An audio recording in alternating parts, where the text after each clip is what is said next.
looking at you kids. You had me at hello. I wish I knew how to quit you. This seems so simple. There's no place like home. I'm gonna make him an offer down with you.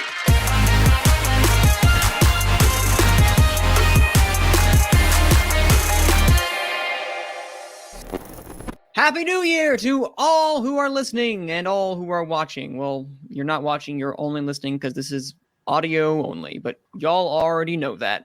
Welcome to 2022, and thank you for joining us on this first year edition of Gone with the Wind. Cue the music.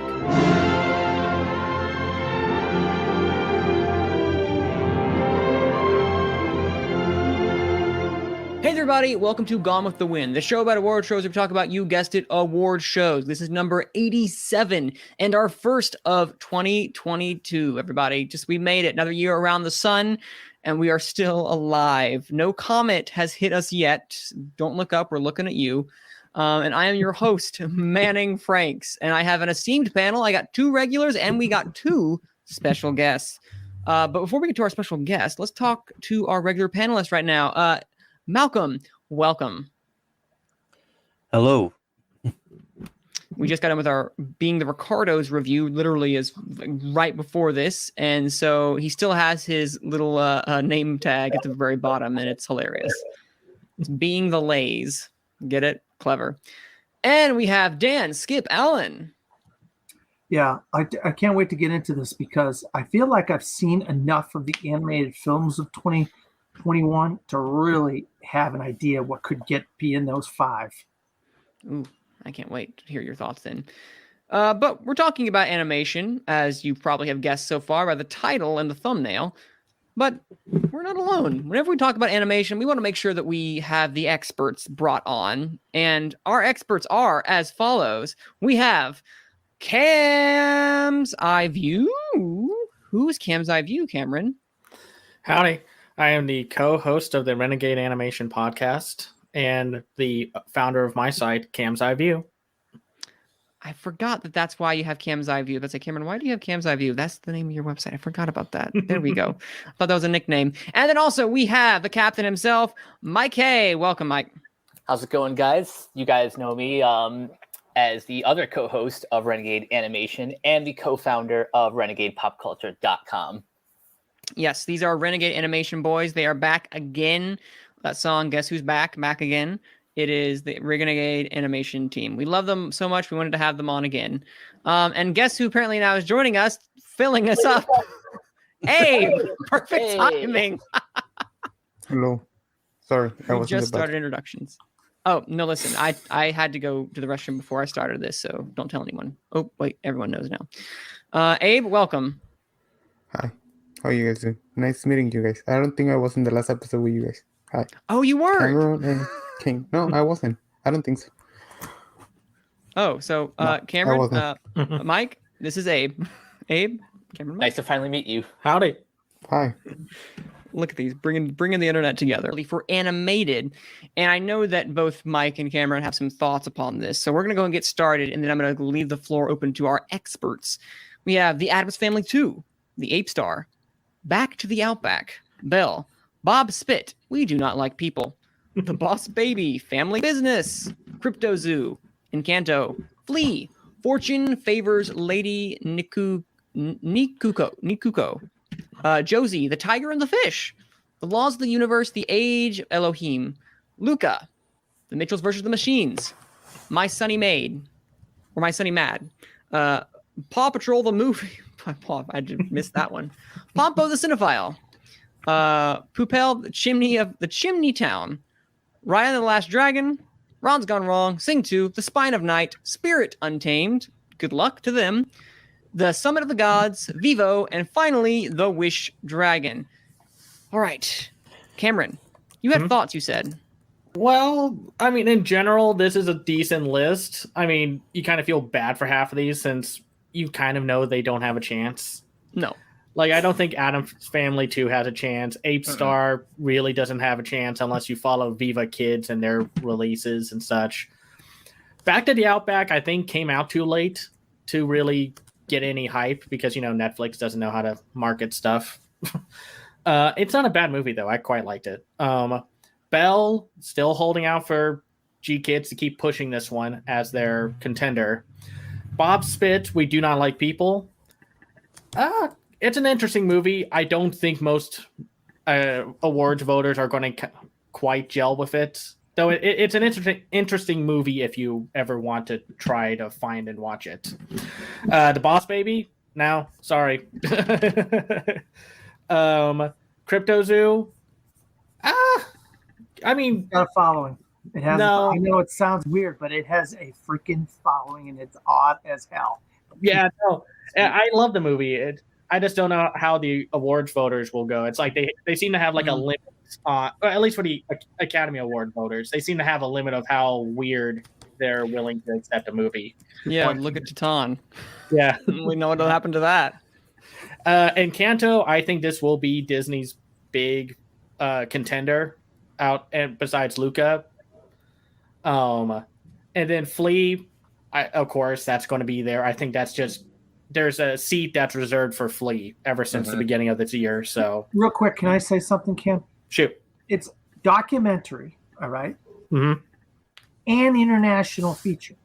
What if it gets into them two? Do you think they'll say, well, we don't want it to get into all three. We'll just go for two of those, and that slot can be put for something else in animated feature?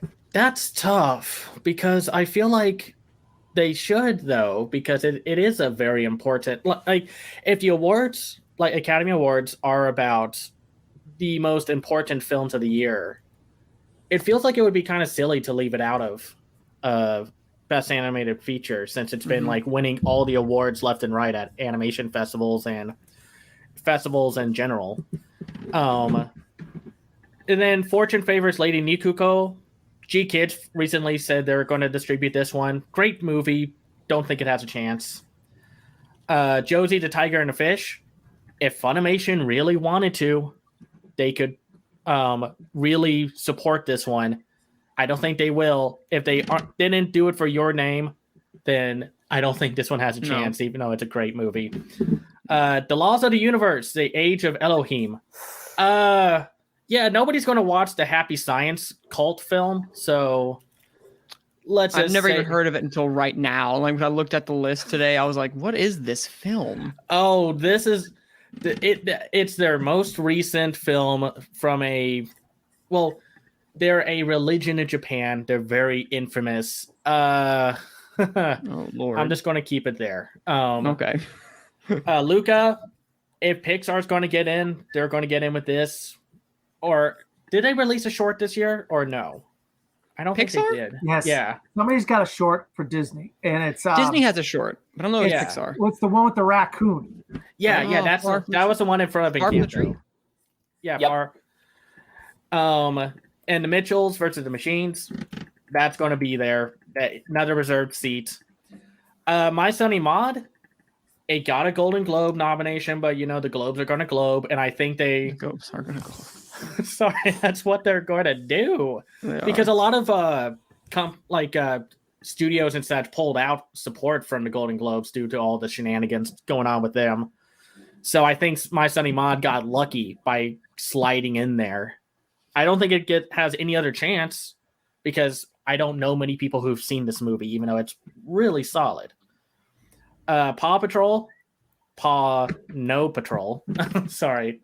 No paw for them. Yeah. Pompo the Cinephile, it's getting released too late. I don't think it has a chance. The reviews for it have already been pretty negative, even though G Kids is behind it. I don't know. I wish I could see it, but G Kids hasn't given me a screener for it yet. Popel at Chimney Town. Great movie. Really solid fantasy, steampunk adventure. 11 Arts isn't great at for your consideration campaigns. I don't think they have enough to let. Sent it to me. That's good. I think like for screeners, I think they're good at that. But I don't know. They had a few chances to do this a few years back with like Makia, When the Promised Flowers Bloom, and Liz and the Bluebird. And I don't think they ever had a chance. That was the same year that Spider-Verse came out. So That's hard to top It's hard to top it's hard to top the like, geez, just like the sheer force that Spider-Verse was when it came out that year from a pop culture standpoint. And then also like Isle of Dogs and then Incredibles and Mirai and such. They're not as prolific as a studio. This could sneak in there. I have a sneaky suspicion. Propel of Chimney City could sneak in there. I could see that too. I mean, like, it's in my top 10 favorite animated films of the year so far. So, Raya, I'm not sure about Raya. I'm kind of mixed. I could see it getting in there because of just the Academy Awards being the Academy Award voters. Yes. And it's easily been nominated for multiple award groups, but it's never won any, or the victories have not been bountiful. And Encanto's Disney's horse, right? Yeah, I think Encanto is the one they're going to push the most. It's the most recent one. It's gotten the most acclaim out of most of their films this year. And Ron's Gone Wrong. Sorry, I'm not as harsh on it, but I don't think it stood a chance. And we'll talk about some of these other ones when we get to the Annies. Sing 2 came out too late. I just don't see it swaying. And Illumination's never been a big awards contender. Mm-mm. They're just kind of like, hey, we made an anime movie. Here you go. Enjoy it. We'll make a lot of money because we know how to make we know how to work on a budget. And Universal's kind of good at this. They don't have anything. Universal doesn't have any horses in the race in anything. This is their horse. They have got to push Sing 2. I'm telling you, they're pushing Sing 2. Oh, they are probably going to make that their horse. I just don't know if it has a chance. And that's the thing. I don't see how Sing, especially because the first one didn't get nominated for an Oscar. They're gonna have to push that U2 song, and then Sing 2 will come along with it. But just because I really think the Oscars are going to go basic, I'm really losing faith because I don't know. I feel like they're just like, oh, we just saw these. That's why I think Raya and the Last Dragon is going to be. That's the one it's one of the people they're going to double dip into Disney. It's going to be Encanto and it's going to be Raya. And it's tough because it's like these award shows are sometimes very infamous for just being like, we favor films that come out after August. If you're lucky to come out in March and to be like to have an impact, then Mitchell's is getting in there. I don't care. That doesn't wash, Cameron. Yes. No, Mitchell's I don't. In there. No. I agree for the most part. No, I think Mitchell's is going to get in there. It just had such an impact, but sometimes there is like a cutoff point within the later part of the year. It's like you got to be in that October, November area, and then good luck. But I don't know. Sing 2, we'll see. The Spine of the Night, good luck. Get every magic, witch, voodoo stuff you can with that movie. That thing's not going to get nominated. Even though it's a cool rotoscope dark fantasy feature. If you've seen like Fire and Ice from Ralph Bakshi, it's in that kind of tone. Patton also actually plays a very menacing villain for the first third. No chance. Spirit Untamed? No. DreamWorks has no horse in this race. No, they're probably going to be like, sorry, we got the bad guys coming next year, so we'll start with that. The Summon of the Gods. Wow, is that good? Wow, is that good? It's so good. I worry that Netflix is not going to put as much of their horsepower behind it because of Sony. That's a Sony Netflix collaboration, I might add. Yeah, no, that's what I think is going to happen. And even though the Summon of the Gods, it's just so good, y'all. Just watch it. It's amazing. I know. I'm excited. I keep saying I'm going to it. It's on my watch list, and I haven't gotten a chance around to doing it. I'm going to do it as soon as I possibly can because it does look great, and it could be a sneaking. It could come in there out of nowhere. I don't have faith though, but it could. Yeah, it could. No. And then with Vivo and Wish Dragon, they came out under the shadow of the Mitchells versus the Machines. I'm sorry about that. I hate that because I think they're both very solid little films. And I mean, maybe, but if they're going to go for a Lin-Manuel Miranda film, they have like multiple options. And I just don't think they will with this one because they got Encanto, they got Tick, Tick, Boom. and if they wanted to, In the Heights, but we'll see. So I know you interjected there by saying that you say that the Mitchells versus the Machines. You had mentioned, Dan, that's something that has built momentum since it came out earlier in the year, and then you went also say that Flea, which you had mentioned, which I think is really interesting. Flea is one that we talked about earlier on, and it still made the shortlist. It's not surprising whatsoever. Flea is one that could get 3, 4, more than likely 3. So do you think there is? You'd mentioned is there a day that Flea misses in animated? Because I think it's more likely to miss in like documentary, because that's the documentary branch being the documentary. But it's the documentary branch. These people like they are very particular. Than it is an animated film. It's a better documentary, in my opinion, than an animated film. The animation's not that great.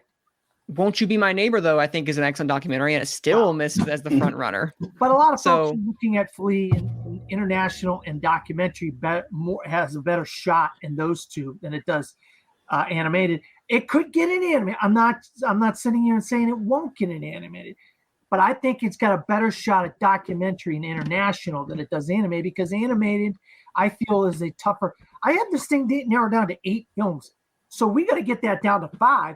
So you got to knock something out to get it down to 5. And I think the chances of Flea getting in somewhere else gives the animation branch say, oh, well, let's not put Flea in here. We'll put something else in here, because Flea might get into international feature and documentary feature, where other films only have the one shot, and it's this.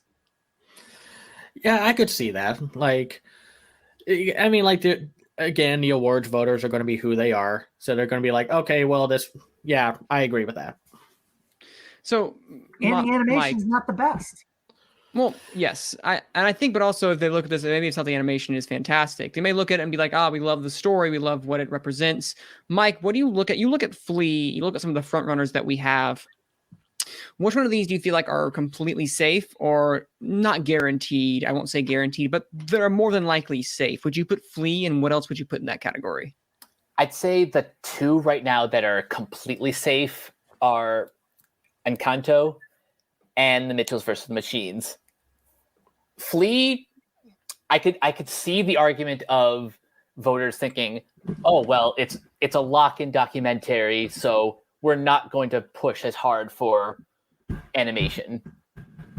But at the same time, I'm also kind of worried about the documentary branch being the documentary branch and it missing out. Well, it's going to get an international feature no matter what, Michael. But then I thought about this. Flea, and with the disclaimer that I haven't seen the movie yet, Neon, get on that, please. Yeah, please. Just thinking about the subject matter for Flea, it kind of falls in line with the nominations from previous years. That's why I think it is definitely a lock for documentary. If it's not a lock for animation, there are two films that I think could knock it out of animation. Raya and the Last Dragon, and only because it came out in December and the Academy being the Academy, I'm believing a little bit more, and this could just be recency bias. I just saw it earlier today. I think there is a chance that Sing 2 could break in at the last minute. It's just weird. I love Sing 2. I don't know what else to say. I just love it. I just think it's. Oh yeah, me too.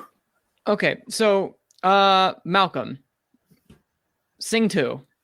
We're gonna start some Sing 2 discourse over here. Do you think that Sing 2 can make it into that 5? Because I'm going to just kind of tell y'all right now, you have some already big names. Because if that gets in, what does it get in over frontrunner wise? Which one does it knock out when it comes to the big budget animated studios? I mean, honestly, this is tough for me because I've not seen Sing 2 and I've not seen don't think I've actually seen the original Sing, so I don't know about, so I can't judge if it's going to get in or not. but it's one of those ones like but I'm gonna pull a Matt Kearns card here and go boss baby family business. It will get an over. You just like chaos, don't you? Not this year, Malcolm. So you chose chaos. No. I see you chose. Yeah, no, that's not gonna happen. I don't think. Okay, well then, Abe, let me ask you then, real fast. Is there a year where I see what you did there? You grabbed your mic very fast. Good job.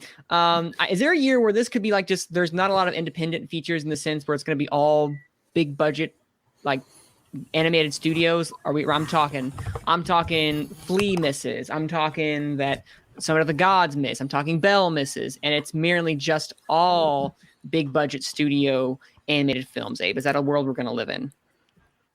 Manning, I'm willing to bet $1 that Flea is gonna get animated, which leaves me with 4 studios. Because if you analyze, like if you see the trends, there's usually one independent feature film nominated. You're looking at Loving Vincent. I don't remember which one was last year. I forget, but you remember one that you probably haven't watched where you forget something. Yeah, Wolfwalkers. You get. Yep. Yeah, Wolfwalkers. You see those? Great. I haven't watched that one yet. Cartoon Saloon. Wow. They're hitting home. Yeah, but like you see a trend that usually a small animated feature getting, and that's Flea form. That's gonna be Flea. Documentary, I think it's another discussion, and foreign film too. But that's another conversation on animation. But I will honestly put Sing over Raya because, as I think Michael said, it came out in December. Because it gets done. Came out in December. He gets a bonus of being fresh in the mind of people and getting the publicity. I think it was Ellen. I saw Bono and Scarlett Johansson doing press for the movie, and the movie is really good. It's fun. It's not That's a good point you made. Because it came out right in like the sweet spot when the Academy like is starting to submit their nominations. Because it's more fresh in their mind, it'll be one of the first that they think about. It's kind of like what happened with Into the Spider-Verse. I mean, besides the fact that movie is amazing, it came out at just the right time and like just shoved the door wide open. Yeah. Mm-hmm. Right came out early March. Like it was the first movie that came out of the window. From when the new window started for this year, it was the first movie. It came out March 2nd, if I'm not mistaken, March 3rd. So I wouldn't put Raya. I would put Luca, Mitchell's, what else? Encanto, Sing 2, and Flea. Honestly, that's pretty solid. That's a world. That is a world that we could live in. Cameron, what were you going to say? No, it's just interesting because, I think the recency bias to voters is a thing because I think that's how Ferdinand back in 2017 got in. Because because Blue Sky wasn't really a big awards contender, or at least they wouldn't get nominated in the Academy Awards. And then Ferdinand happened, and that year had that one had Coco, The Boss Baby, Loving Vincent, the Breadwinner, the Breadwinner, and Ferdinand. And I know a lot of people are like, but The Boss Baby, no. And it's just like, oh, I get why that happened. Like, it sucks because there were, a silent voice happened, and that was amazing. That was a great movie. But still, I understand why that Boss Baby and Ferdinand one happened. And of course, in retrospect, I really like Ferdinand, so I'm not as upset about it as other people are. Go ahead. No, what I was going to add upon that is that I'm just looking back because you have a great point, Abe. Because you look back at the year of Ferdinand and the Boss Baby, you also had, besides its winner Coco, the Breadwinner and Loving Vincent, two independent animated films. So they did go with Ferdinand and the Boss Baby, two very big budget films. We can debate the quality of the films and if they should have gotten in. I feel like we can always have that debate no matter what nomination we're talking about. But I'm looking back right now. I don't see where they've ever gone a full quote unquote like just big budget or big blockbuster animated studio film. Just to counter that, I was actually going back through that. You have. Well, You've already gone there. What we was talking about. I don't know if you would count all of these as big budget, but I think that one of the last years there was not really a lot of independent ones that I actually realized pick up on. Was 2012 Shed Brave, Frankenweenie, Paranorman, Pirates, Band of Misfits, and Wreck-It Ralph. I'm glad you brought that year up because I think that was probably the only year I was like genuinely upset at who eventually won that award. I think it easily should have gone to either Paranorman or Wreck-It Ralph over Brave, but that's a discussion for another day.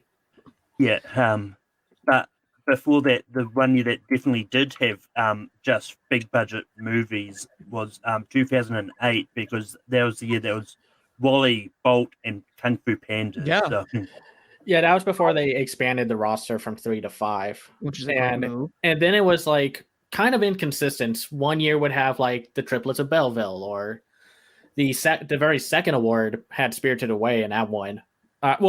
The second Academy Awards to have Best Animated Feature had Spirited Away, and then it was just kind of like, well, I guess we got to nominate something. So here's Monster House, Happy Feet, and I guess Madagascar. I forgot which happened that year, but still. Yeah, they tend to do that. They'll tend to do 3 or 4 big studio representatives, and 1 or 2, given the depth of the category, will top out the category at 4 or 5. This year, with so many kind of independent animated features, I think there's a better shot. And as time goes by, more people see these, I think you get. And I will give you a little bit of inside baseball. My critics group voted. Our awards don't come out till the 7th, but we voted for Mitchell's versus the Machines as the best animated film of the year, with the runner-up a tie with Flea and Luca. Nice. So take that for what it's worth. Nice. Of course. But that's not my opinions. It's just my entire critics group's opinion. Yeah. Right. The year Except Monster for House got in, Misfits. it was Monster House, Happy Feet, and Cars. Okay, yeah. Talk about a lackluster year for that time. But all the big studios have a film. MGM, Universal, Fox, Disney, Pixar, Netflix. Everybody's got one this year. Everybody's got a horse in the race. Some 2 horses. But there's some really good foreign animated films as well. And some of these really, the little companies, Cameron. So, yeah. I mean, it was one of the most competitive years in a long time, if you ask me. Sometimes if you look carefully at like the foreign animation that were submitted, it's a real bloodbath. Like 2017, it's like, yeah, Emoji Movie and a lot of other films weren't going to get in, even though I liked Captain Underpants. You looked at the foreign animation, it's like, oh, you had like 12 knockout films to choose from, and you had to only knock it down to 2, and it's just like, oh man, I hate that. I don't think, and just my opinion, I don't think Belle, and it's not that I hated Belle. I didn't love Belle, and I think it's a little bit kind of an oddball film, and I don't think a lot of people are going to be able to relate to it that much, even though it's Beauty and the Beast story. I just think it's a little outside the box, and I think that's what's going to cause Belle to get knocked out. I think the thing for Belle is that like it hasn't gotten nominated as much, which annoyed the hell out of me because that's my favorite movie of the year. But it's like it got a 14-minute standing ovation at the Cannes Film Festival. It won a major award at the Animationist Film Festival. It's great animation. Don't get me wrong. Oh yeah, no, I understand. I'm just saying, like, I think it would be really disheartening if G Kids did not get a win in this year. And a lot of people. Who's Poopal, Cameron? Who does Poopal? Poopal is 11 Arts. I'm telling you right now, if this film can get some eyes on it, I think Poopal of Chimney Town could get that 5th slot. I really believe it's that good of a film. And I think it has a great story, great animation, and celebrity voices. Yeah, no, it's the first 11 Arts film to have a celebrity voice cast. Because usually you just hear it be like like G Kids are the one putting in the money to get celebrity voice actors. 11 Arts would normally get like big anime voice actors for their films, but this was the first time they got like Tony Hale, Stephen Root. The only thing about Poupel, now take this for, I was told that it was technically on last year's, but then when it got into the short list, that told me that it was considered for this year. So there was a mix-up as far as when it was going to be considered. Was it considered for last year or was it considered for this year? And because it got into short list, it did get in for consideration for this year. That's a big plus for Poupel. It is. It came out in Japan like at the very last bit of the year of last year, and then got a slightly wider release in January in Japan, and then it hit Annecy and it lost out to Flea there, and we'll just have to see. It's kind of a like unexpected bloodbath. So, but that's what we're looking at here. We're looking at 4 major movies, more than likely, or Flea being the 4th one, and then something else, or Flea being the 5th one, and 4 other major ones. I got it narrowed down to about 8 films right now, so it could be any of those 8, in my opinion. That sounds about right. Yeah. I will add and say that sounds about right. We're looking at it as we're going back from a statistical standpoint. If you go back to best animated feature / independent for the Annies, which I'm about to release to y'all, if you go back and look at that, most of the things that are nominated for that independent will translate to the actual nomination for the independent representation. Not all the time. It's not a one-to-one comparison, but that is something you will see more often than not. Maybe not a win translated all the time, obviously, but at least the nomination, because it shows there's some the animation branch has some backing. Because for instance, you look at the year, you look at last year, your nomination was Wolfwalkers and Shaun the Sheep Farmageddon. Which 2 ultimately got the nomination for the independent side of things? Those 2 were the ones that made it. Called it too. Malcolm called Shaun the Sheep. Well, I was going to, and then I backed out of it the last second because you always give Malcolm credit for that. I will always do that. But anyway, yeah. Any quick thoughts before because I want to bring this into the conversation of the Annies as we broaden the animation branch, because I know that Dan has to go in a few minutes. No, let's talk about the Annies. Okay, so perfect. So I'm going to quickly bring this into the conversation. With 10 nominations, Raya and the Last Dragon led, with Encanto following by 9. 8 Mitchell and the Merchant Machines, 8 for Luca, 5 for Belle, 5 for Vivo, and 4 for Flea. The nominations as follows for Best Animated Feature. This is not independent. They are 2 separate categories as reference for everyone listening. For Best Animated Feature, we have Encanto, Luca, Raya and the Last Dragon, Sing 2, and The Mitchells versus the Machines. For Best Animated Feature Independent, we have Belle, Flea, Fortune Favors Lady Nukuko, Pompo the Cinephile, and The Summit of the Gods. All those films have made it onto the short list. So I think out of those 5, I know y'all were high on Chimney Town. I think out of those 5, you're going to see 1, maybe 2 for the independents. And I think Flea has that one down on lock. But do we get a second one, do we think? It all depends on if the Academy Award voters accept or allow Raya. I think that's the one. I mean, among the big animated features, I think that's the one. And I don't know if it's a wild card would be accurate to call it. I'm just trying to think of its like not release. Its release context kind of, I think, what I thought was going to hurt its chances. And yet here it is. Leading nominations, but Frozen 2 led nominations, and look where that ended up. Yeah, it didn't get nominated. If they were going to let 2 happen, I think it's really going to be like a really bare knuckle brawl between Belle, Flea, and The Summit of the Gods. I think The Summit of the Gods has like a small acclaim following it because when it premiered offline, well, not offline, off-site of the Cannes Film Festival, everyone was just loving it, and I am just kind of curious though. I don't know. These award shows are unpredictable sometimes. Yeah. that's one thing that I've noticed is that their unpredictability. There's always like the 3 that are safe, and then there's the ones that are like, and not 3 always. It's just a number. There's always the ones that are unpredictable, and then the animated branch will sometimes pick and choose which animated films, the independent animated films, that they will run towards. So, Abe, the question that I have for you, for independent feature, you look at the Annies, and again, you have Belle, Flea, Fortune Favors Lady Nakuko, Pompo, The Cinephile, and Summit of the Gods.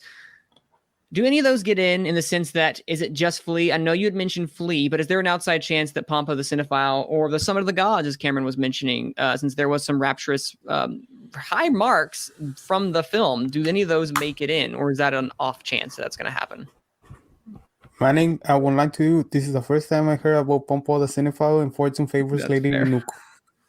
I had no idea what those movies were. Honestly, like if I'm being totally, I know Belle because I got my tickets to watch it because it's opening like in 20 days. So I just got my tickets to watch. Nice. And The Summit of the Gods because it's on Netflix and it's on my watch list of things I need to watch that I haven't watched. But I find it hard because it's still a weird year as last year, you know?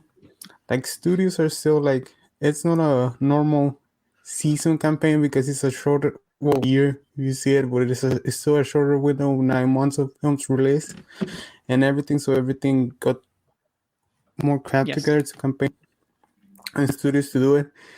And if you look in Canto, the Mitchell of Machines, I think we just agree, and we're just gonna repeat ourselves right here that those 3 are probably locks. Sing Twin are the ones that I believe give us questions. But I don't have a question about Flea. I'm pretty sure it's gonna get in. And it's gonna get in nomination. It's probably gonna end up getting one. Which one? I don't think it's gonna be animation. Probably the commentary of foreign film. It seems harder for Drive My Car, because Drive My Car is there, which I still have to watch. I find it hard, honestly. I don't think so. I think it's gonna be Flea, unless something. Then this whole conversation then, Abe, that we're having doesn't make any sense anymore because 4 majors, one minor, Flea gets in, boom, we're done. Yeah, I know it's so simplified, but I honestly cannot see something happening out of nowhere at this moment. Like January, really, we're like a month away from nomination, so everything is settled. Studios know what to campaign. Everyone won't push anything else, so it's hard. I'll tell you right You're now, muted, man. you are muted, man. Well. That does not bode well for Poupel, what you just said, Manning. That's all I'm saying about this. This does not bode well for Poupel. What you said does not. Before I was champion of Poupel. Yeah, I know. No, I'm joking. I mean, I love Poupel. I cannot say when I put my 5. When I listed my 5 best animated films of the year on my Film Critics Awards, I put Poupel in the 5 because I love that film so much. You know, I just I did not put Flea because I knew I had Flea in documentary and international feature. And you got to remember, are these people watching every one of these? That is a damn good question.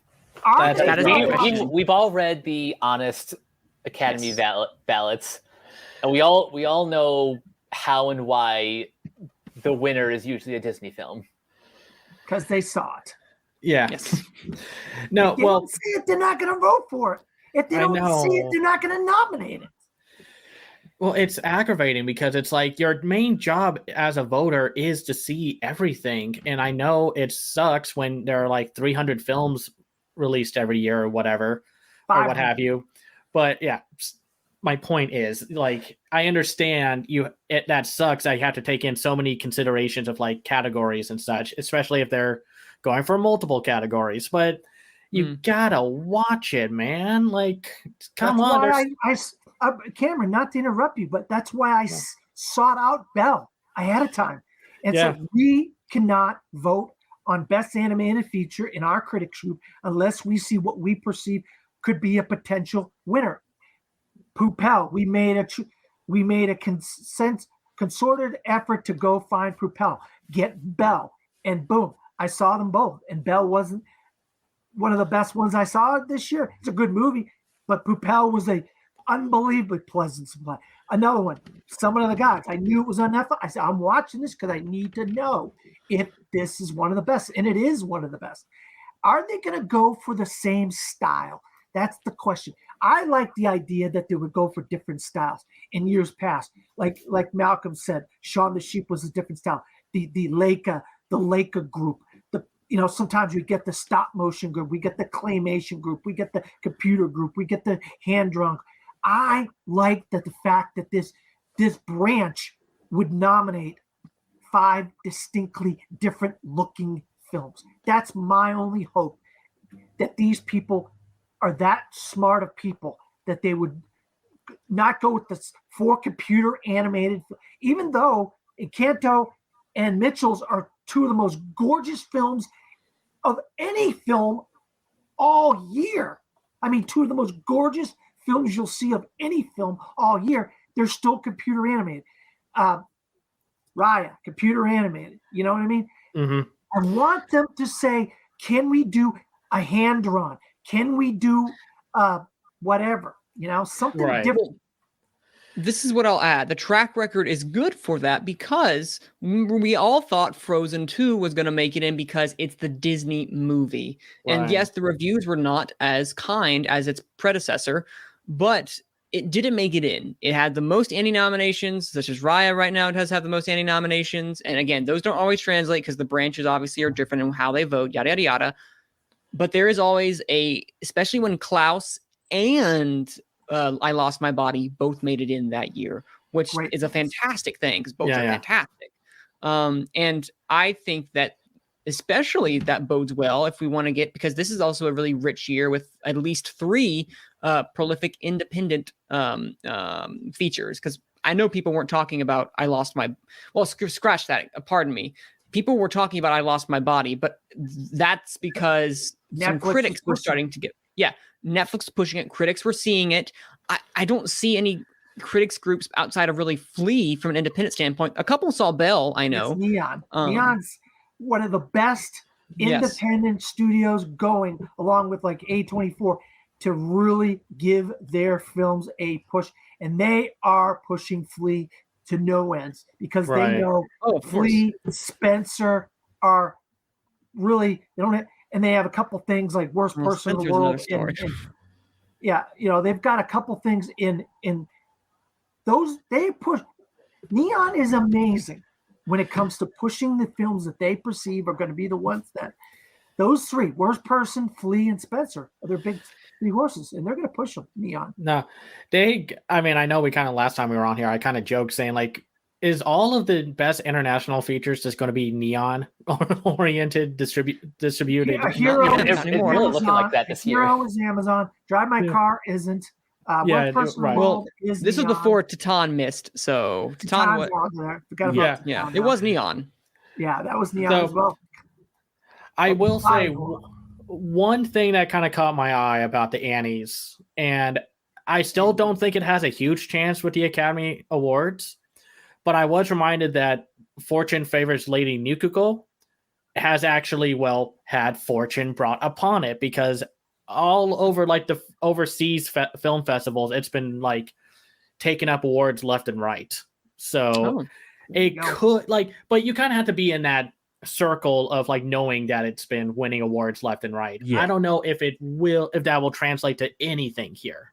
So but I mean, this is one of those ones that, looking at this, because if we get like 4 from the Best Picture and 1 from Independent, then I think it's going to be Mitchell's, Raya, Luca, Encanto, and Flea. But if we only get 3, because I think I think we probably do lose Raya, because I think, I can't remember who said it, but someone said it came out literally just as the eligibility period for this year kind of started that's on March the 3rd. So it's definitely the earliest one that came out that's in consideration. So that could fall off the wayside, because a lot of people might forget that it came out this year, and they might just think, it was 2020 and not 2021. That's kind of that.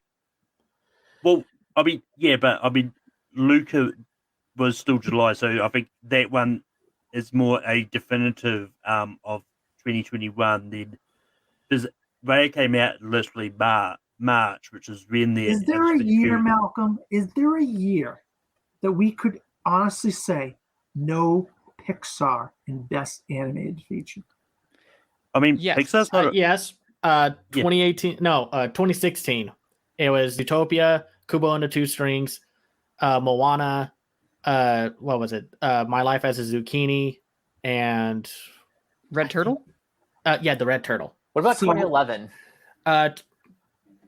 Yeah, 2011 was also they, but that was Cards too. So yeah, they weren't going to nominate that. Yeah, No, Cars has no, not had a good track record. We could get another year where there's no Pixar. I mean, I could see that. honestly don't think Yeah. Luca's one of the best of the year. Is it gorgeous? Of course, it's Pixar. It's gorgeous, but the story just doesn't resonate with me as much as some of these other ones have. You know? Yeah, I mean, well, that's where I was going with. Because the other way I could see it going, if we only get 3 from the Best Animated Feature, is that Encanto, Raya, and Mitchell's get in. We do lose Luca, because I think Raya could sneak in because a lot of people may see it as like, well, it's the first Disney animated movie that's had a Southeast Asian protagonist from that part of the world. So I think they could get it in for diversity's sake, just so.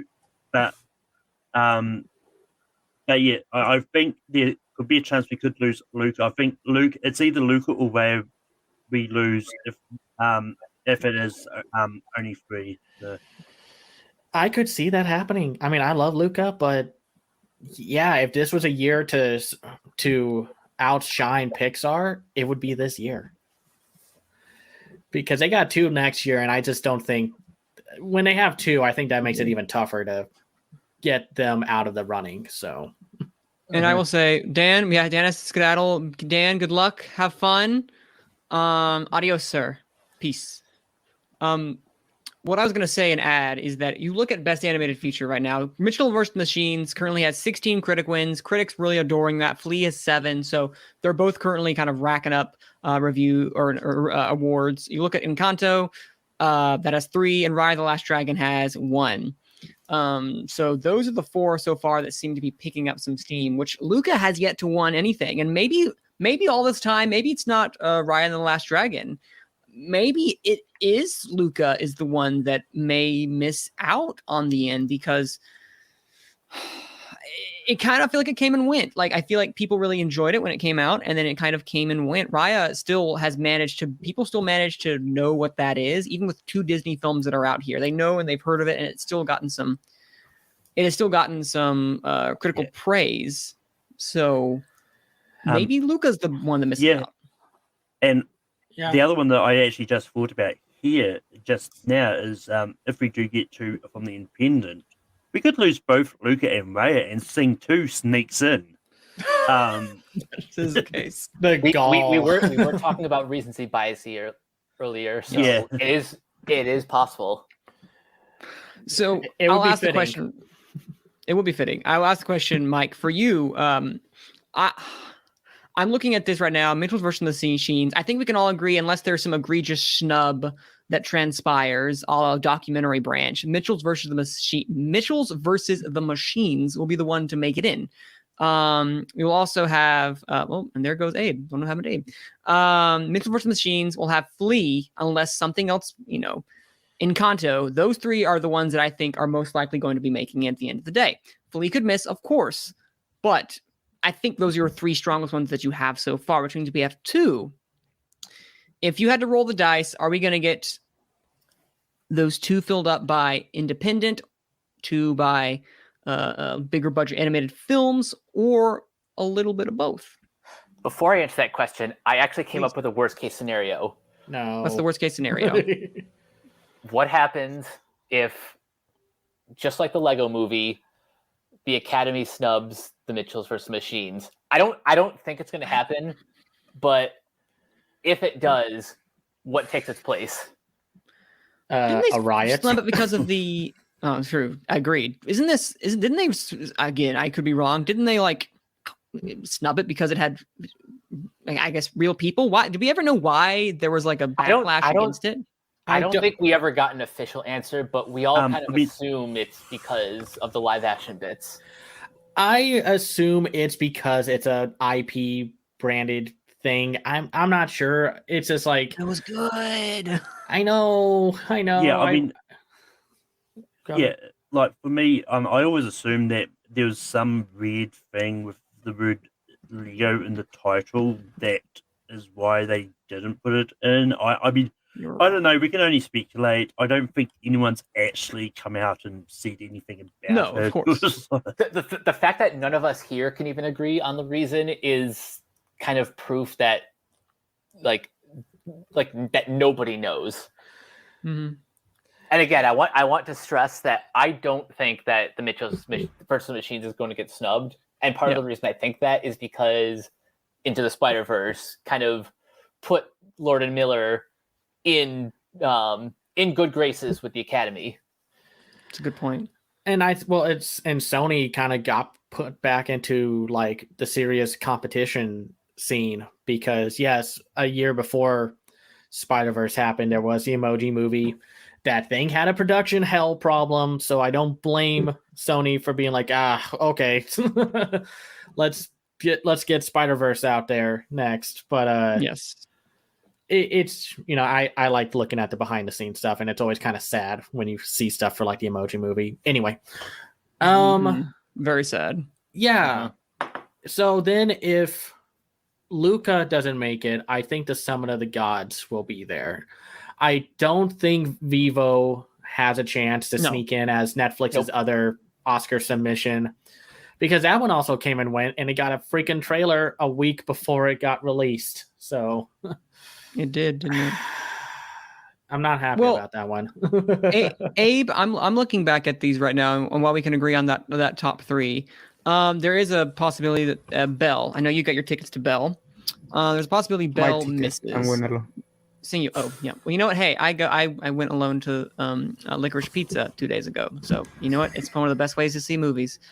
I see a world where Belle misses, of course. But then again, you look at the person behind it, and again, correct me if I'm wrong in pronunciation. Studio Chizu. Studio Chizu. Chizu. Okay, and there was two. It was A and B, and I went with A when I should have gone with B.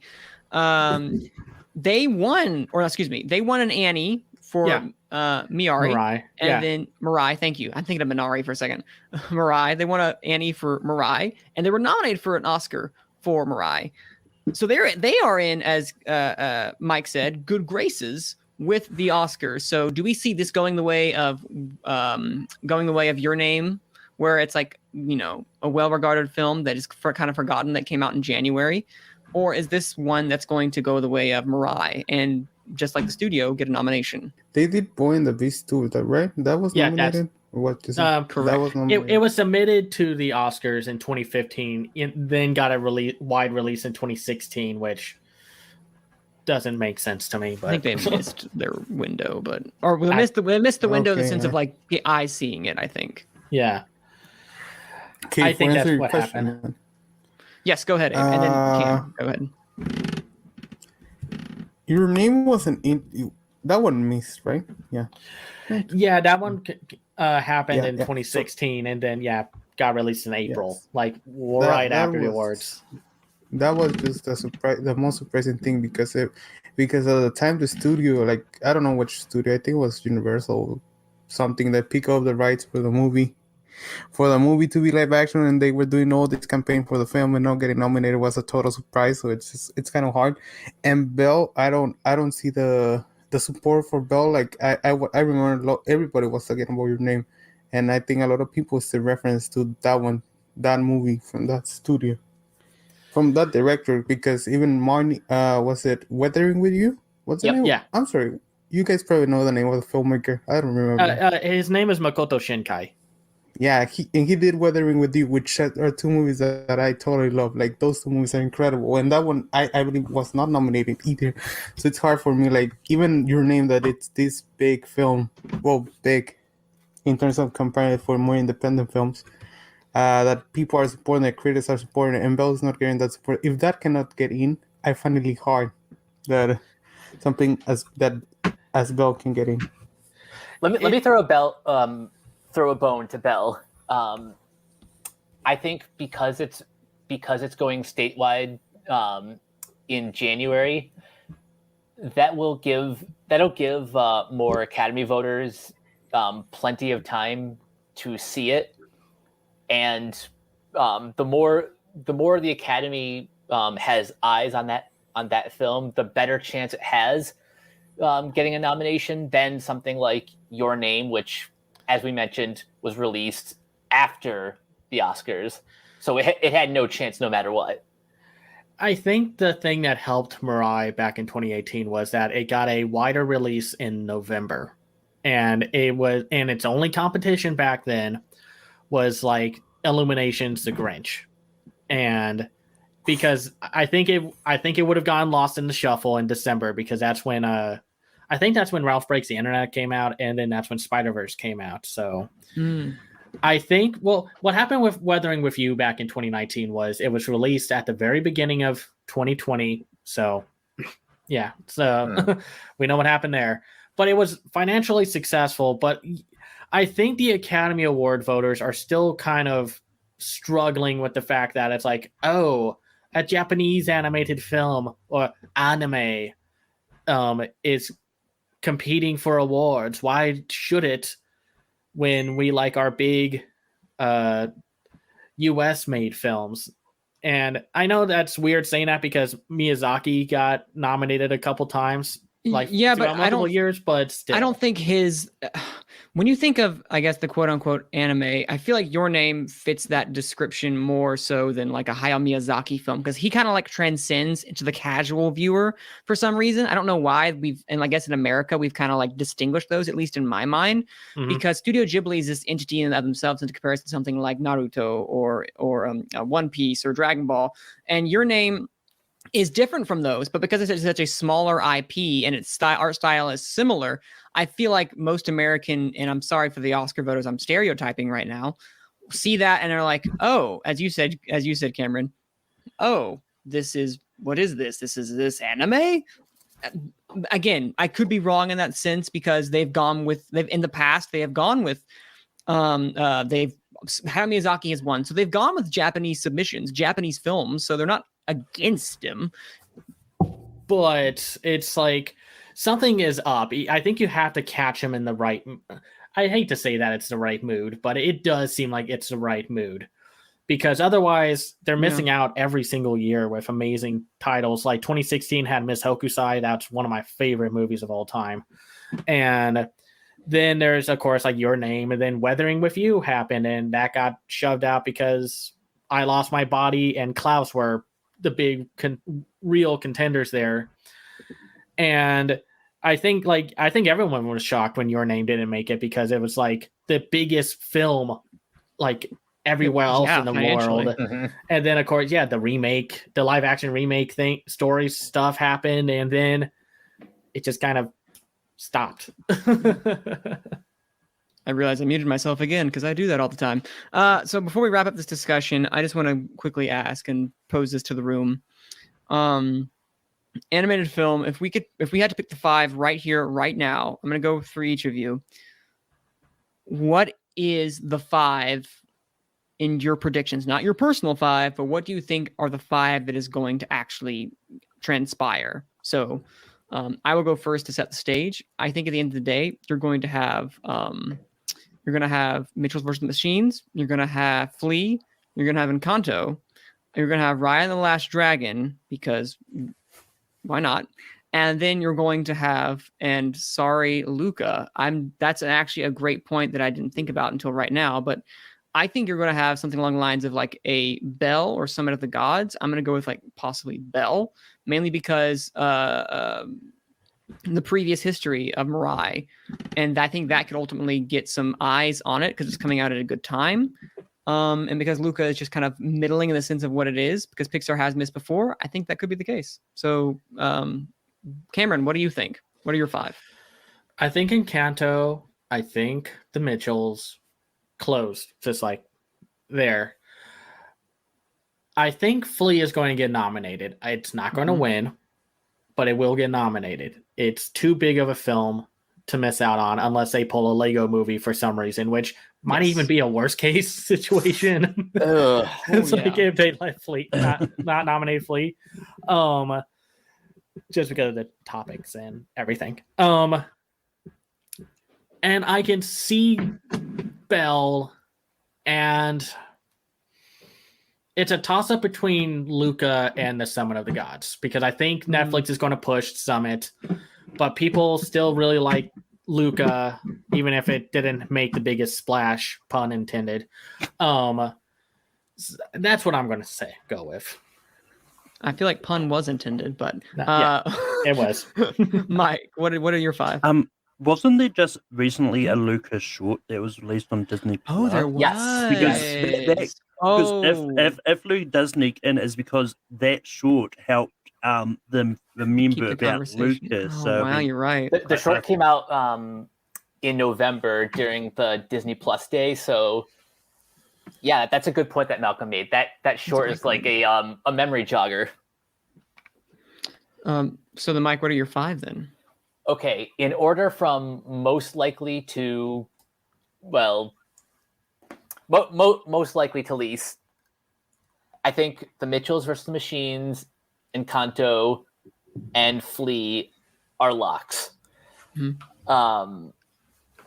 And just to put an asterisk next to Flea, I think it's also a lock for international and documentary, unless those branches, they do their thing. Yeah. Well, I feel like foreign's better than documentary. I could be wrong though. We'll see. We'll see. Yeah. Knock on wood. Number 4, I honestly think it's going to be Sing 2 because recency bias. And number 5 is kind of a toss-up between Summit of the Gods, if Netflix pushes that a little bit more, while Sony handles Mitchell's versus the Machines, or Luca because of the short. So I kind of have like 2 alternate choices. And Malcolm, what do you have? Because I think I might. You've convinced me to. I'm changing Ride to Luca. That was a good point. What are your 5? Yeah. So yeah, I mean, I'm definitely going like Mitchell's, Encanto, and Flea.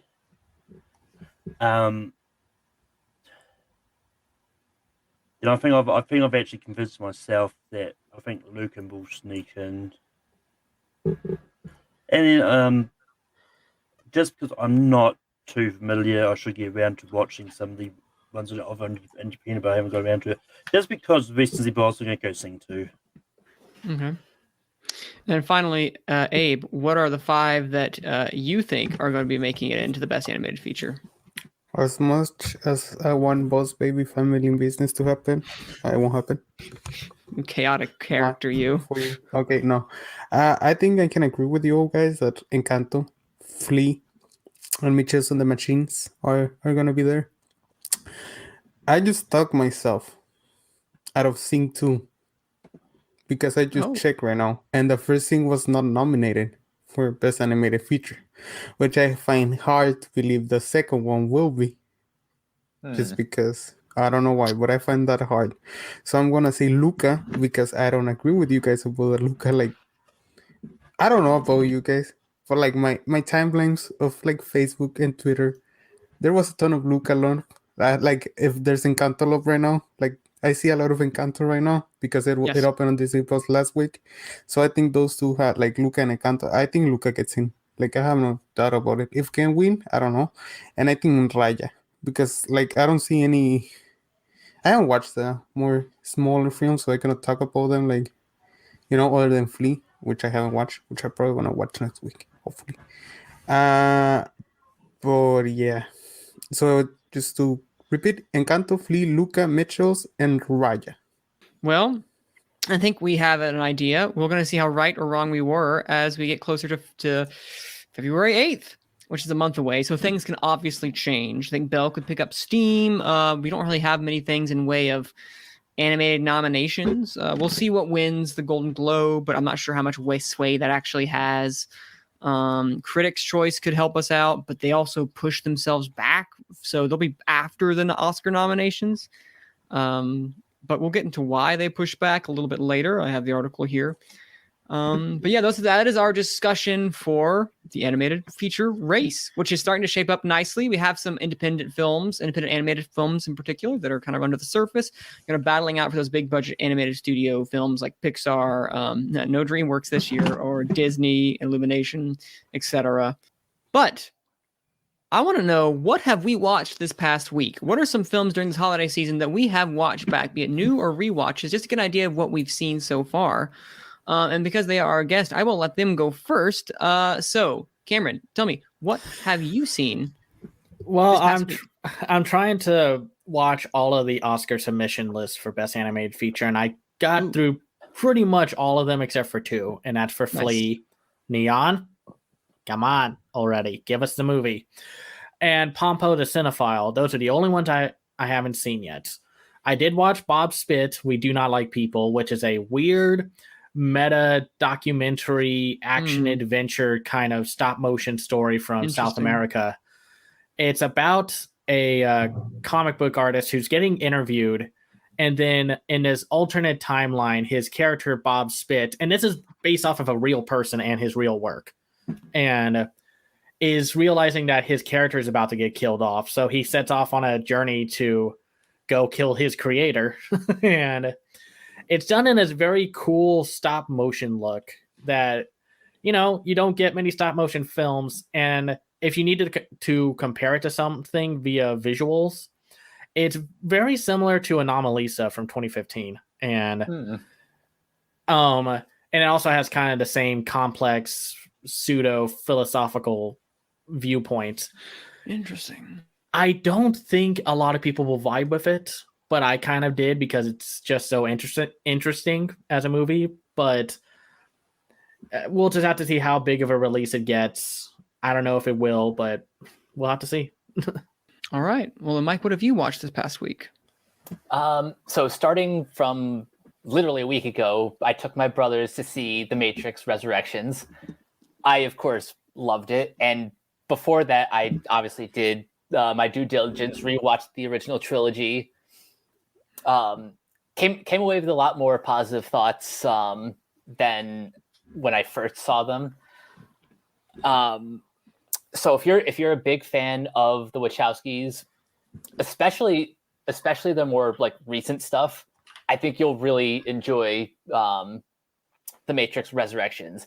It's a very personal story for the director Lana, who, a couple years ago lost her parents, and just kind of feeling nostalgic for her old creations. That's what kind of inspired the story behind this.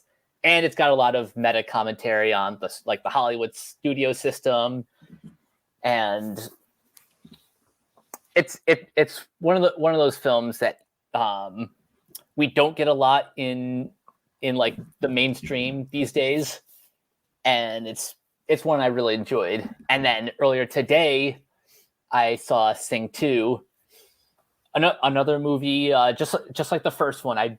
I really enjoyed, and kind of my biggest takeaway from that is it's a movie that is probably the best argument in favor of its studio, Illumination Entertainment.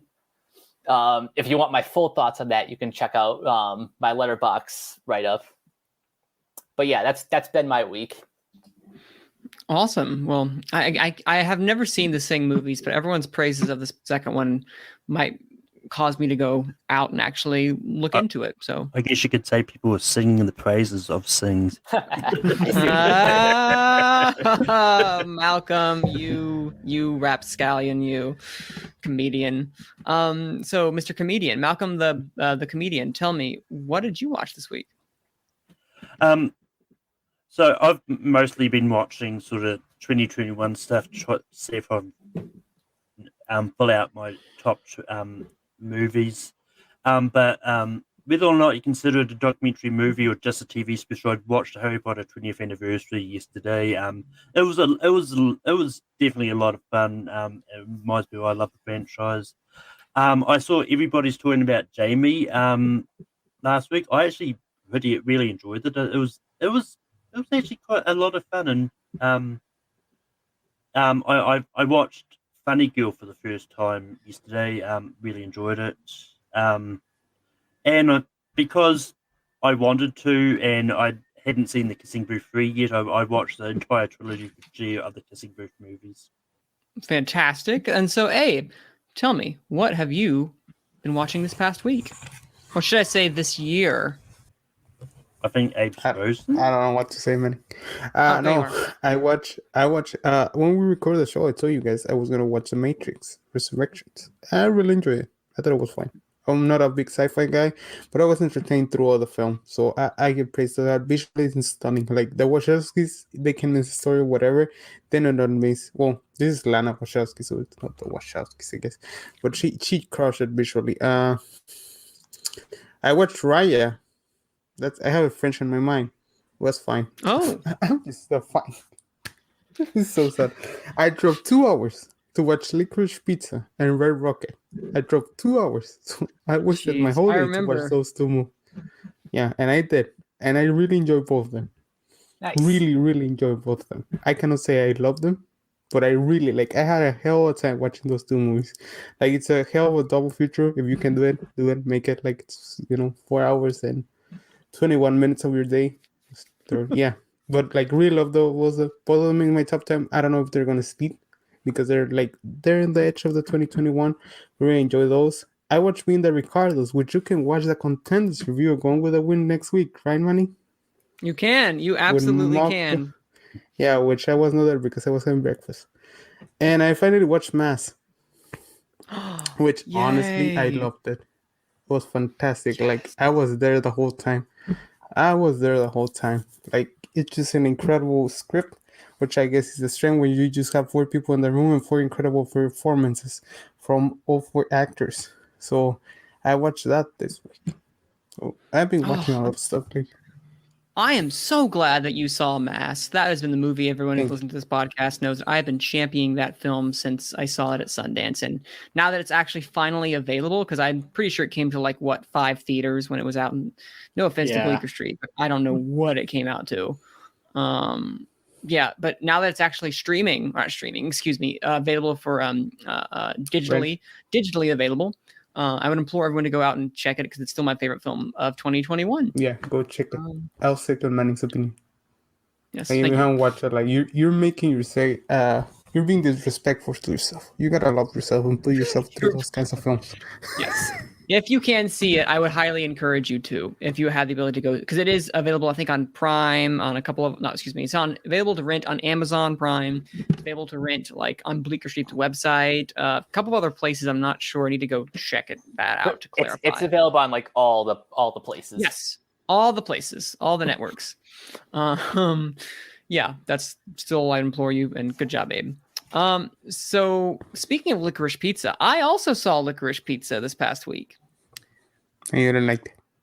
I didn't like it. I'm really curious as to where the hype came from, because it feels like a very meandering film. It's very much circular vignettes of movies that kind of go in a way where, as charismatic as Alana Haim and Cooper Hoffman are, which I love them both. They steal every scene that they are separate or together, and they kind of made the movie work for me. But I just could not get on board with the fact of these characters. They're not as interesting to me personally, especially because they're kind of just put in these little vignette sections after the first 30 minutes.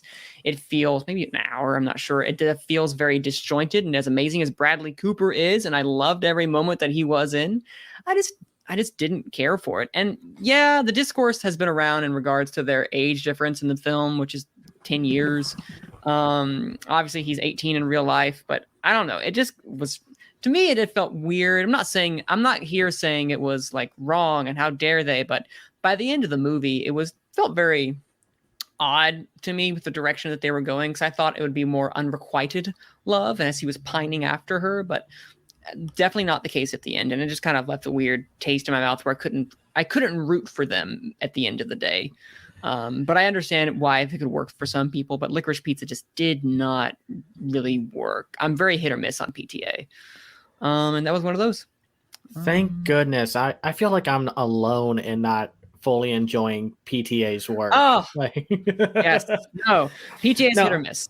Well, here's a hot take. If you want to see a good version of the relationship in Licorice Pizza, watch an anime called After the Rain. It does everything that you should be doing if you're going to tackle an age gap like dynamic and such. Yes. Better. I mean, Okay. granted, it's Ayumu Watanabe and Deko Akao who wrote and directed the show, and Ayumu Watanabe is perfect at capturing character dynamics, and Mhm. he also did like Children of the Sea, which got submitted but Oh, didn't win anything. I And heard of that. oh, I wish it won something. It's so good. And he's also behind the current Comey Can't Communicate on Netflix. So if you've seen that, that's a good place to kind of start if you want to see what kind of director he is. So All right. No taken. And then I have my thoughts on Being the Ricardos as well too, which I thought was merely a fine addition to the biopic genre. Nothing fantastic. We'll have my thoughts fully on Being the Ricardos, as well as my my letterbox, and as well as WFY News 2 on our YouTube channel and our website, where I did a review upon that, which I thought, again, perfectly fine. Serviceable film, nothing spectacular. Negative more than positive. And then finally, another man. This is just Manning just hates films, because I finally saw Titan, and I'm like, what did I just watch? Literally, what is this? I don't get it. I literally do not get it. Did anyone see Titan? I Has anyone haven't seen it? yet, but no, me I- neither. Where do I you watch it? want to though. It's available. I just rented it on Apple TV. I rented it and I just watched Oh, it, is and it I there? just do not.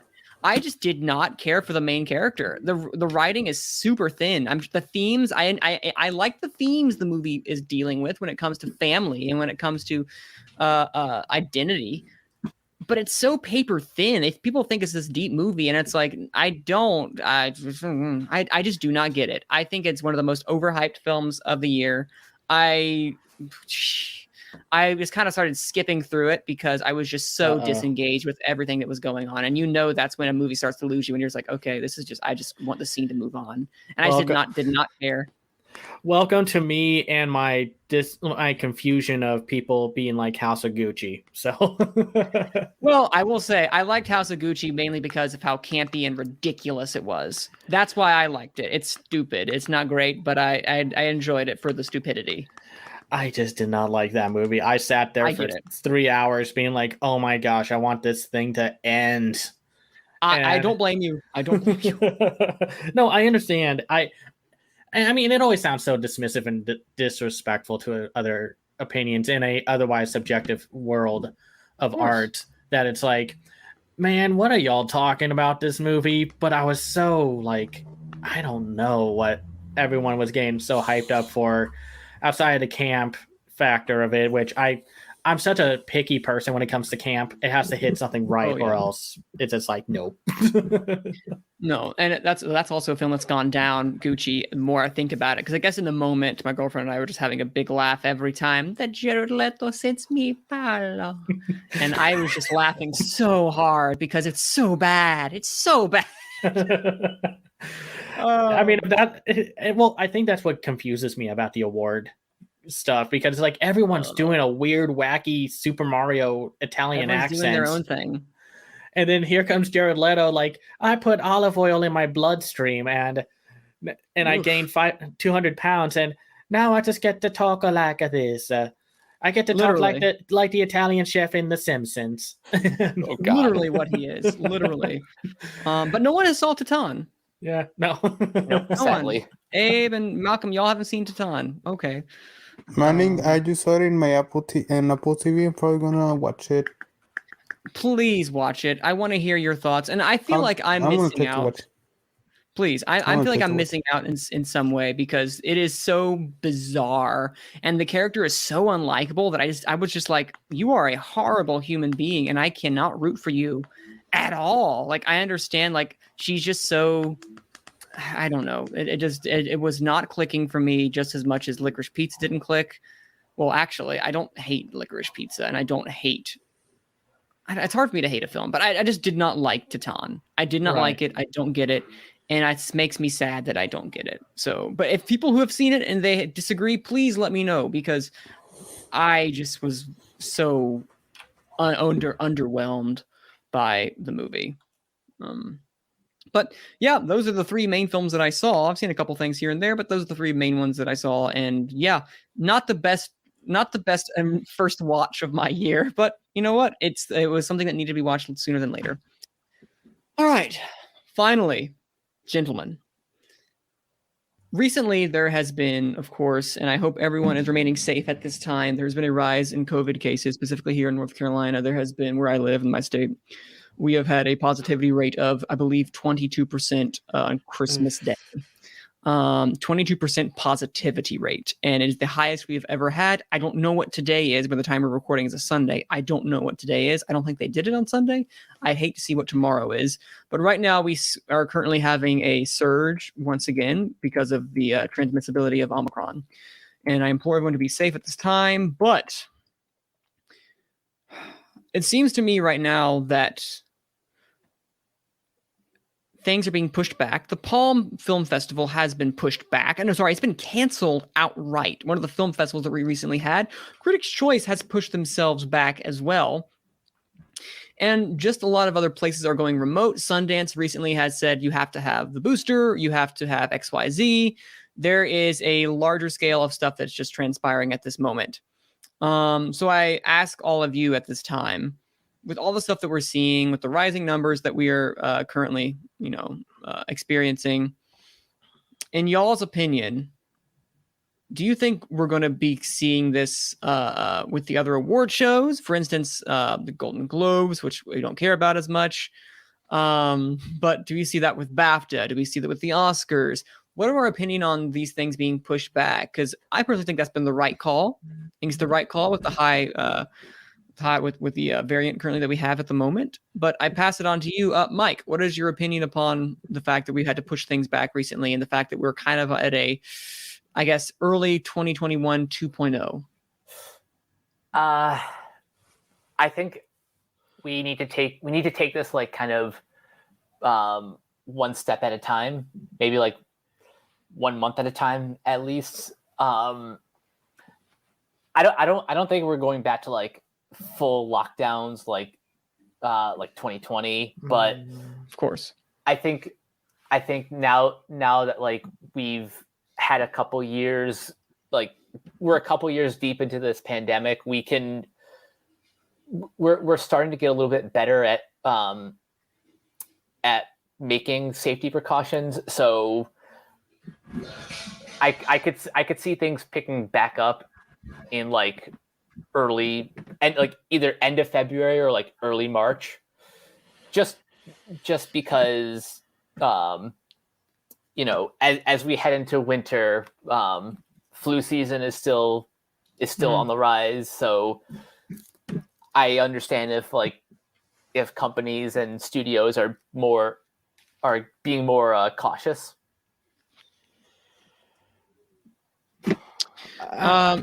Cameron, what were you going to say? No, it's just like, yeah, I think delaying them is a good idea. And maybe it's just me being like, y'all spend so much money on these big glamorous events, award events, and then make a bunch of directors, actors and such who work in the film industry sit there as they lose an award to someone else. And I guess it's like, I mean, like, I don't have any like extreme vitriol towards award shows or anything like that. It's more just, I guess it's like, if they have to do it, keep it simple. Like, I don't know. It just seems like it's been a losing battle to try to keep award shows interesting, because it's like, hey, y'all are nominating movies nobody's seen yet. So I don't know. I think at best, delay it. At worst, do something small. Or if you have to do it virtual, just do it that way. Like, I don't know. Do you know I'm what's not- really interesting?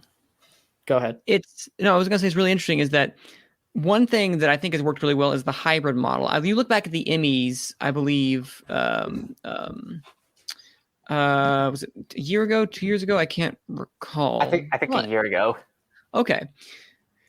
They did a really good job in like having this way that felt they had a couple people that were there, some of the hosts, a couple of the people accepting awards, but they also had people remote. They did this way that felt engaging. It wasn't just, it felt applicable to the times, but it felt like it moved. I enjoyed it. And as well as the Grammys. I'm not sure if anyone watched the Grammys this past year. Not the one coming up, but the one this past year. They also did a really good job of making sure it felt safe. They had a select amount of people. However, that also does create the idea of like you're isolating the other people who aren't your big names. For instance, we'd be only getting, let's say, like they just wanted the big names there, and you'd get like the Brad Pitts, you'd get the Kate Blanchetts, the Meryl Streeps, but you wouldn't get some of the smaller feature people there, and they would be missing out. So how do you find that balance, Malcolm? Looking at this, how do you find that balance between just having the stars show up if you do a hybrid model, but then also, you know, making sure that the crafts people get their shot, get their time to shine?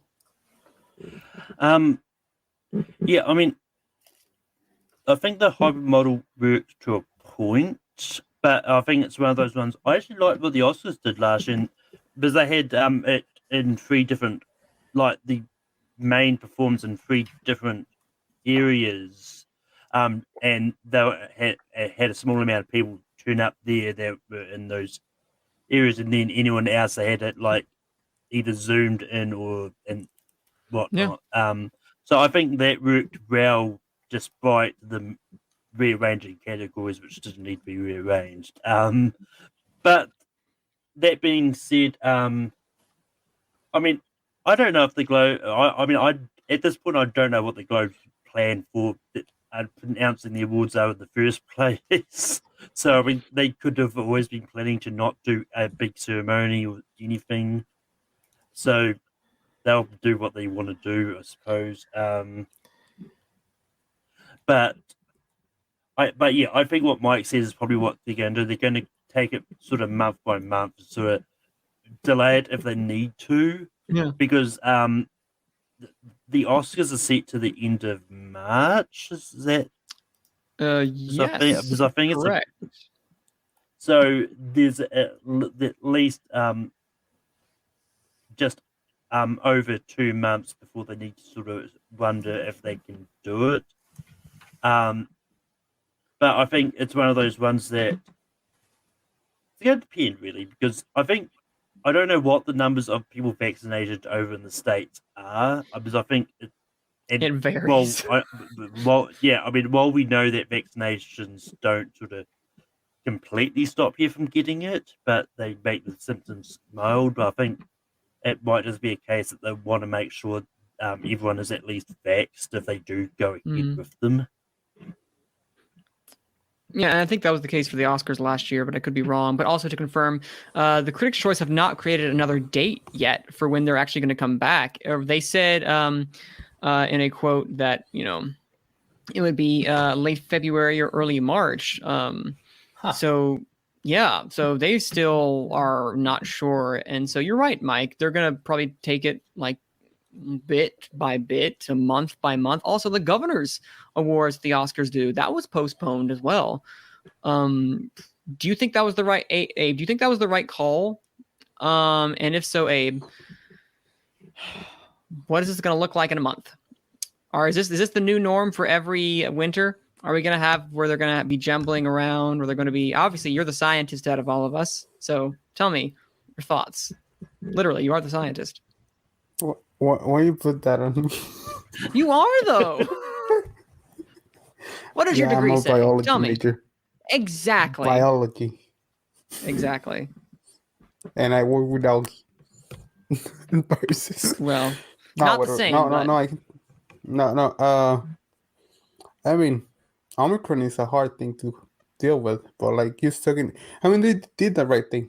You move it for the safe, like for people to be safe, and that's the most important thing at all.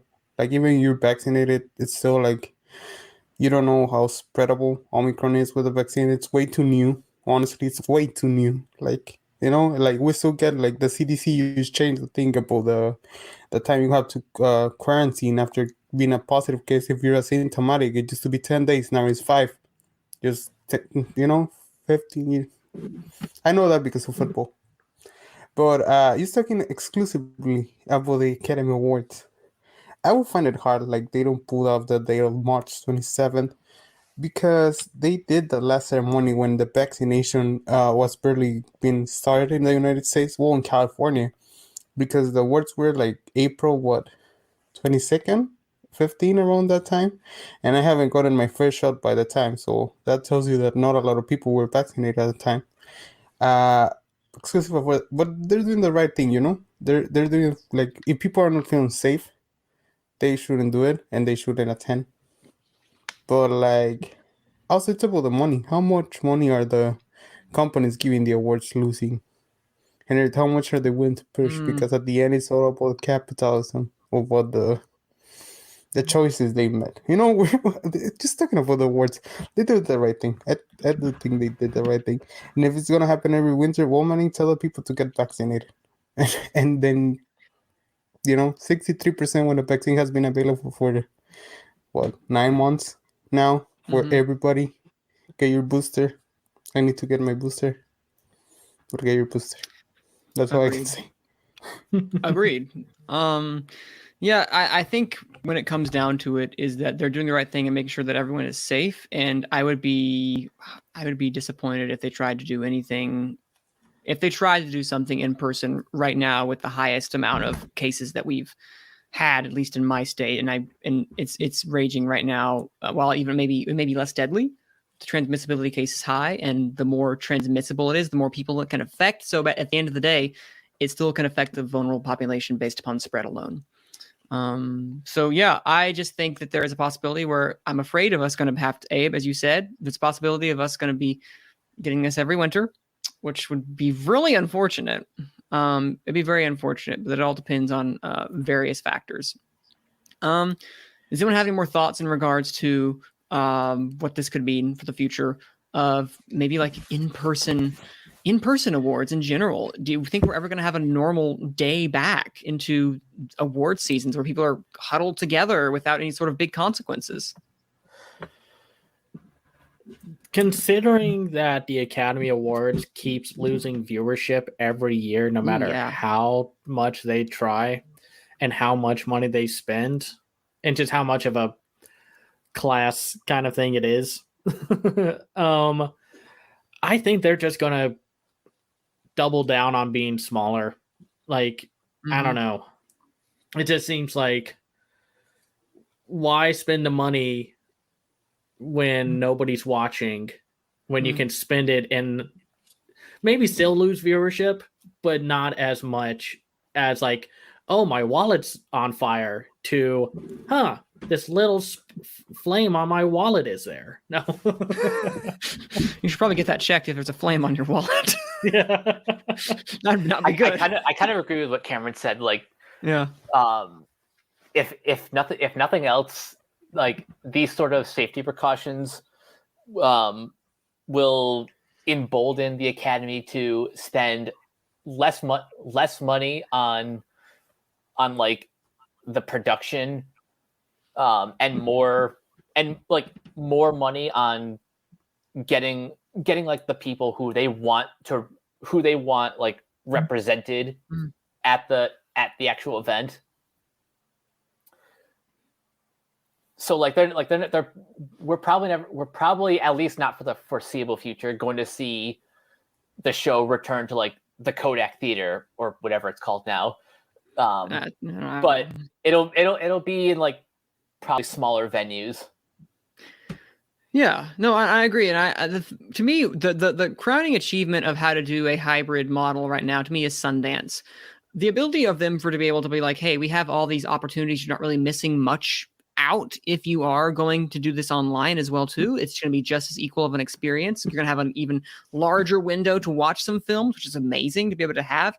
They are doing a great job, and I truly wish that other film festivals would take a page out of what they're doing. Yes. Sorry, I'm going to interrupt with that. I Please. want more film festivals to do the virtual thing. If you want more people to Yes. know about all the films that are coming out, especially the stuff that's from overseas or won't have the biggest audience, this is a perfect way to do it. Mike and I were able to do stuff like watch Annecy, watch Ongaku Our Sound when it came out because it was part of a virtual festival. Mhm. And we did an episode talking about Animation First and the New York Children's International Film Festival.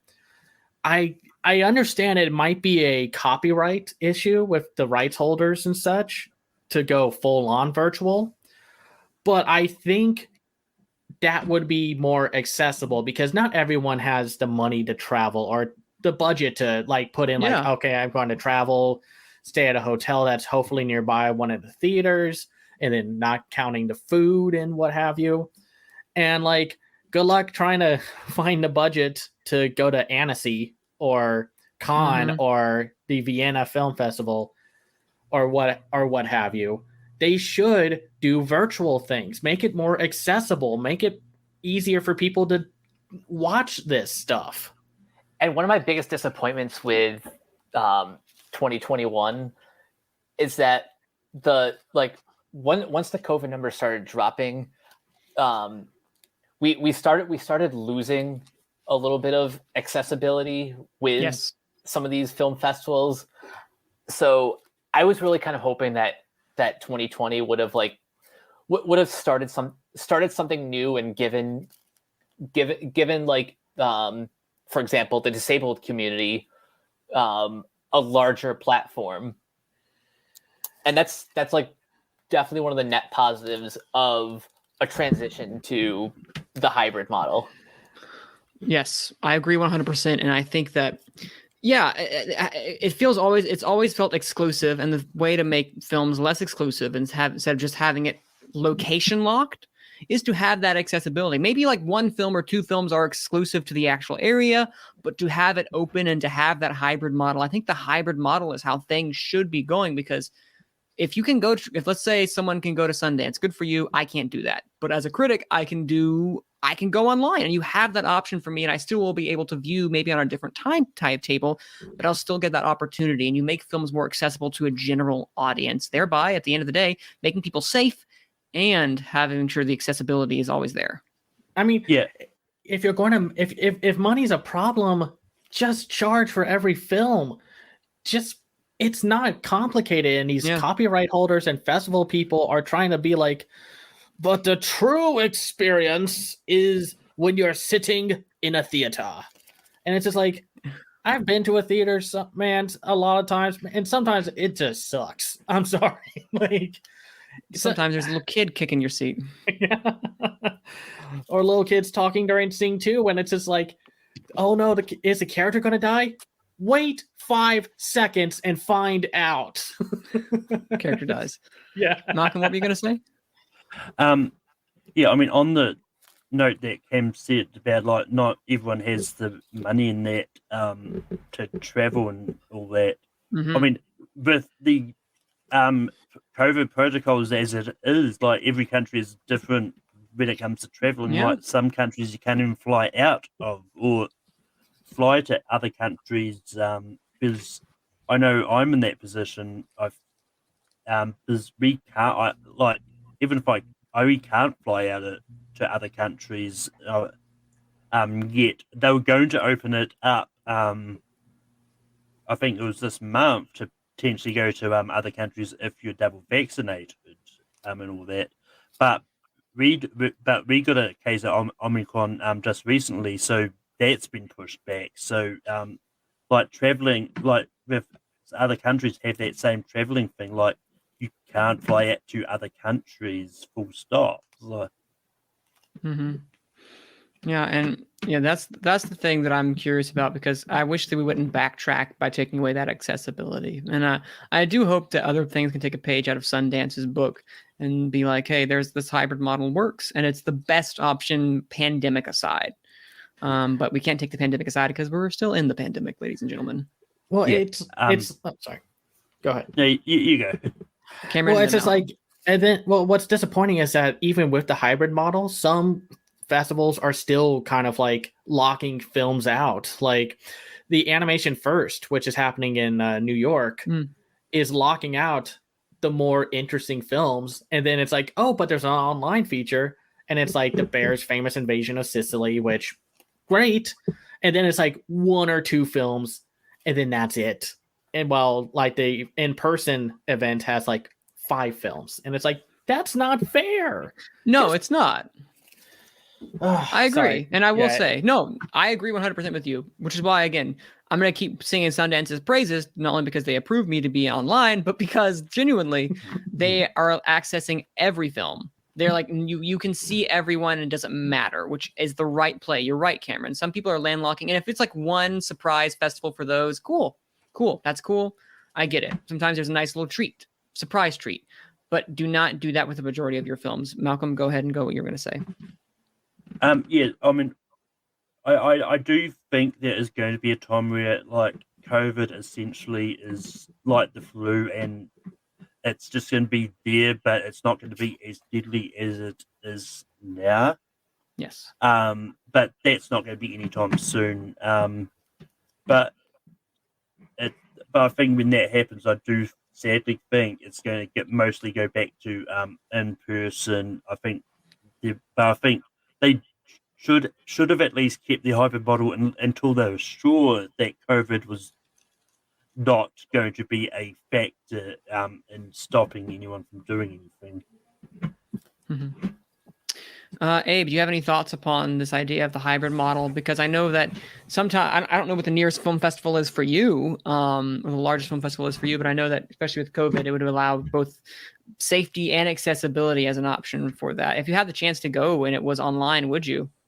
I don't know, man. That's a question I have never thought about going to a film festival. Well, I have a friend in Sundance. I could go this year. Oh. Like, she will allow me to stay there. High school friend. Oh, there you go. Well, if you had the ability, let me ask you. Okay. Yeah. But I was going to ask you, if you had the ability, let's say you could watch 1 or 2 films online, and you're like, oh, cool, this one that's been getting some traction. I'm not saying actually going. It would allow you to the accessibility to see that more. Would you take that opportunity rather than going to Sundance? Because that's a hassle to get the ticket, to get the place and lodging. It's a lot easier just to watch from your computer. I will totally take that chance in every single film. If you were to ask me, like, you're gonna be able. That's why I drove 2 hours to watch Licorice Pizza, because I know I probably will never get the movie in cinemas like until March, and by March I'm already like, everybody has seen it, everybody has done it. Like, for my mom was crazy. Like, are you driving 2 hours to go to the cinema? Yeah, mom, I'm driving 2 hours because I love him so much. But I'm still a romantic in the way that I want to watch movies in the theater. Like, even the online channels is available, when it's probably the smartest thing to do economically and everything. Like, it's so hard for me to say I want to watch this online, and it's just that idea. Like, that blocks my thing. Like, I hated watching mass in my TV. Like, I hated that. I was thinking I should be watching this in the theater, even though I'm alone in the theater because I'm the only one watching these kind of movies. Same. And and it's that thing. Like, would I do it if I had the opportunity? Of course I will do it, because there's a ton of films that I will probably never watch because I never had a chance, because they're online, and then I want to watch something else, and then I don't have time for something. But yeah, they should be more open. Like, I love that Cannes did it, right? I think Cannes did some stuff like that last year, if I'm not mistaken. No, or am I getting crazy? TIFF did it online. Yes. I'm trying to. The only person I remember doing it online fully was Sundance. I don't know what else film festival did have online components. Correct me if I'm wrong. Annecy had an online format, but you could not see the films, which. What's the point of that? Yeah, what's the point if you can't see the films? Yeah, you could see the shorts and like the work in progress stuff, but it was like, you want to see the movies? Well, good luck if you use your press credentials. We'll make you see 3 of them, and it's never the ones that everyone wants to see. Jeez. Yeah, it's so frustrating, man. I know these copyright holders don't want the films leaked online and all that jazz, but it's going to happen no matter what, whether you release it now or release it or later. Get over it. Make people watch the movies, because then that's a hassle for me to be like, Well, I hope a distributor gets these. I hope someone picks it up. Agreed. Yeah. But yeah, that has been our discussion in regards to what does it mean to possibly have accessibility in film festivals? What does it mean to actually go back to some sort of normalcy when it comes to awards? And what does it mean just in general for the rising cases of Omicron and being safe? Because at the end of the day, it's most important that everyone is safe because, listen, as much as I want people to give money to movie theaters so they don't die, I also want people to be safe because I don't want them to die. And you're right, Abe. There is something magical about going into a theater, especially because when everyone was going to see Spider-Man No Way Home, I was going to Licorice Pizza with 2 other people in my theater. And I was like, yep, this is why I like going where there's no one else there because it's great. Because I'm the only few people in the theater. Because there is something special about I it. watched Red Rocket with an old lady. The perfect way to watch it. Exactly. It's the perfect way to watch it. But yeah, this has been a great discussion. I thank you guys for joining us today. So Cameron, where can they find you? Well, as we said earlier, I am the co-host on the Renegade Animation podcast on Renegade Pop Culture. I am also the owner of my own website, camsiview.biz, where I review animated films and shows from around the world called The Other Side of Animation. I also have a Patreon at patreon.com/camsiview. And if you like my work, you can support me that way. So, all right. And Mike, where can they find you? You guys can find me on Twitter at Captain K42. You can check out my quick thoughts on letterboxd.com/CoachK42. And you can find me in all the various Facebook groups just at my name. You can check out Renegade Pop Culture on Facebook and Twitter at Ren Pop Culture. All of our podcasts are available on Anchor, Spotify, Apple Podcasts, etc. And everything can be found at renegadepopculture.com. Need an escape? So do we. Yeah, that's your tagline. I see what you did there. It's like the Leonardo DiCaprio meme. And that's the thing. That's the thing. That is the thing. And Malcolm, where can they find you? You can find me on Take 3 Productions, where I host Rankum. Rankum returns next week on January the 9th with Best Movies of 2021. And you can also find me hosting Full Metal Random over on the Full Metal channel. I mean, you heard most of these plugs on the Contender Review anyway, but just in case, I just forgot to say them again. No, please say them again because they're not coming out the same day, this and the Contender Review, so perfect timing. And you can find me on Twitter at Cine_man. That's CINE_MANN, as well as Letterboxd on Manning_Franks, where you can see my Being the Ricardos review is up. Words are hard. And you can find me on my YouTube channel at Manning Franks, as well as reviewing for WFMY News 2 on our YouTube channel, as well as our website. This past one was, of course, Being the Ricardos. And finally, you can find Take 3 Productions' own Gone with the Wind here on YouTube at Take 3 Productions, but you can also find us on Apple Podcasts, Spotify, as well as Anchor and various other things. Wherever you get your podcast, most likely you can find us here at Gone with the Wind. And I look forward to seeing y'all in the new year and to see exactly how close we were for our animated predictions, because more than likely it's not going to change too much because we don't have much in the way of animation nominations coming up until we get the actual big one for BAFTA and for the Oscars. Thank you guys for listening. Cue the music.